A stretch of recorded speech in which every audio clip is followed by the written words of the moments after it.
So I put together a report for you guys where I'm going to go ahead and show you these 5 genres that you should really be trying to key in on for the top of next year. My name is Sean Ross. I'm a gold certified producer and songwriter with hundreds of millions of streams on songs that I've worked on and hundreds of songs on TV and commercial ad campaigns. This information was gathered from Bridge Audio, Medium, Music Library Report, and then also some TuneSat data as well. So it is very accurate stuff that we can rely upon as we kind of see where things are trending towards for the future of music licensing. So we started to see in 2025, music supervisors are leaning a lot more towards songs that have heavy emotional impact and feel authentic. I almost feel like this is somewhat of a pushback against kind of the AI craze that's been going on, where stuff sounds really sterile and polished and almost too clean. So kind of the raw, gritty, emotional appeal of tracks that are made by humans have been finding some really good homes in a whole bunch of different genres, which I'll go through after this. Another thing that's really been great in 2025 is we see a lot of diversity as far as global type music. So anything that is world sounding has really come to the forefront in different TV spots, etc. in 2025. And there's a ton of fusion going on. So a lot of genres are getting fused together, a lot of crossover type tracks that include stuff from different cultures outside of the US and bring it into more popular genres in the US and blend them together. So of course, as always, one of the most popular genres in sync is hip hop and R&B. What I want to point out is there's been a nice uptick in cinematic hip hop, rap rock, and neo soul. So like the neo soul one is actually surprising to me to see that one get picked up so much. It has deeper emotional expression, which you see here. And so it doesn't have to be the super high energy anthemic stuff. It's actually songs that have, are more deeper toned, have emotional connection, and are slower in some cases. But they're working in a lot of new series that are getting put out on streaming services. And those are coming out and having a lot of demand for that type of music as well. So a direct quote from a music supervisor is infectious beats and a confident modern sound that can quickly set a mood and enhance emotional impact. We come all the way back to that, the emotional impact part. That is going to be the most common denominator through all these trends that are going on right now. Emotional impact and authenticity. Number 2, indie and alternative. This is where the authenticity factor really shines through. We see a lot of indie songwriting tracks getting placed in all types of different series, intimate singer-songwriter tracks with emotional depth, perfect for storytelling and montage purposes and stuff like that.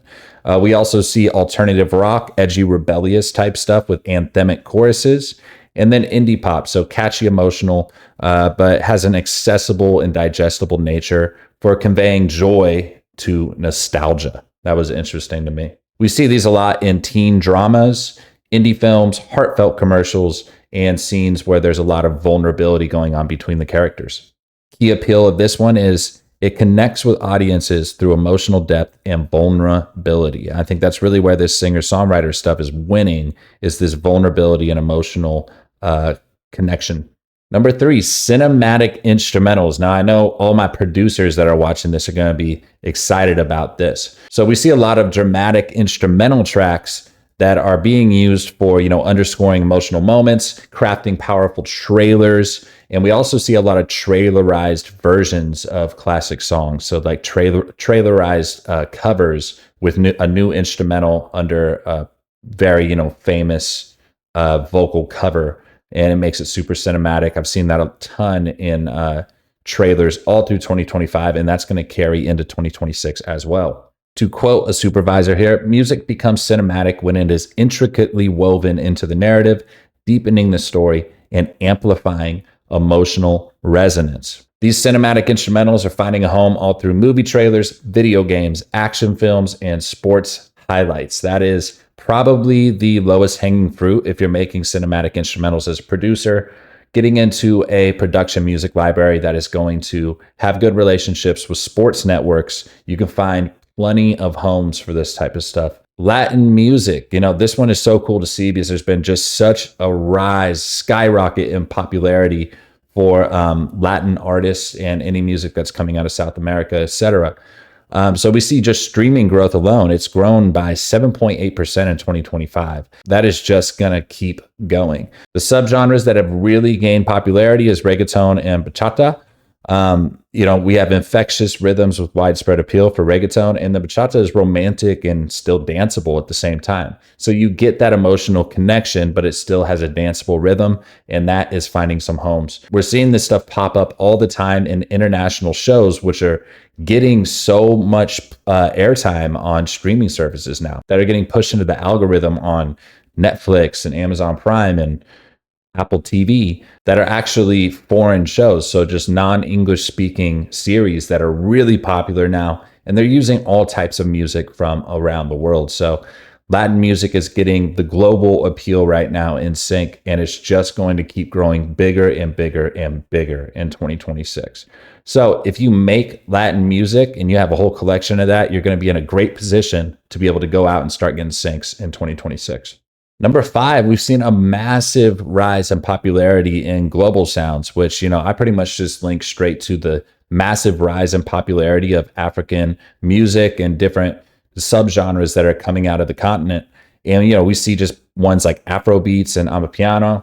And then you see a whole bunch of this type of style getting woven into popular music now too. You hear all types of Afrobeat rhythms that are on pop top 40 radio in the US, and it's getting blended with R&B, getting blended with hip hop. And I think, people like Tyla coming out with tracks and different artists that are doing this type of cross fusion has really exploded the market for this stuff to really come to the forefront. And it is popping up in stuff all over TV and all over film.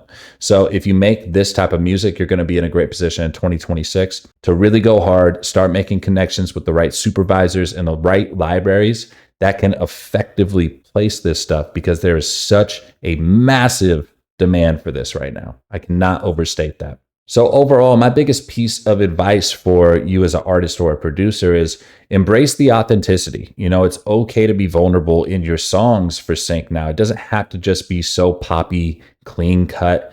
Supervisors are taking all types of stuff that is super emotional and really just are embracing those type of singer-songwriter styles. They're embracing stuff that comes from other cultures. There's fusion. There's all these type of blends of stuff that's going on that we didn't necessarily see 10 years ago in sync. I just think it's going to be great for everybody in 2026 that is focusing on these 5 genres I just pointed out.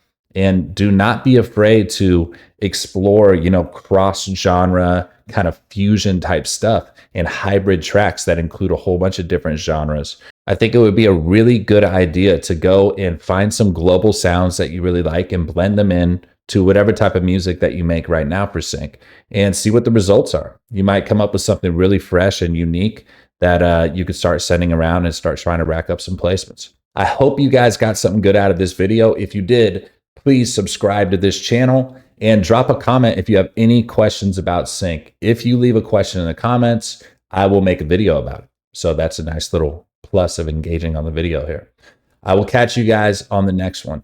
Peace.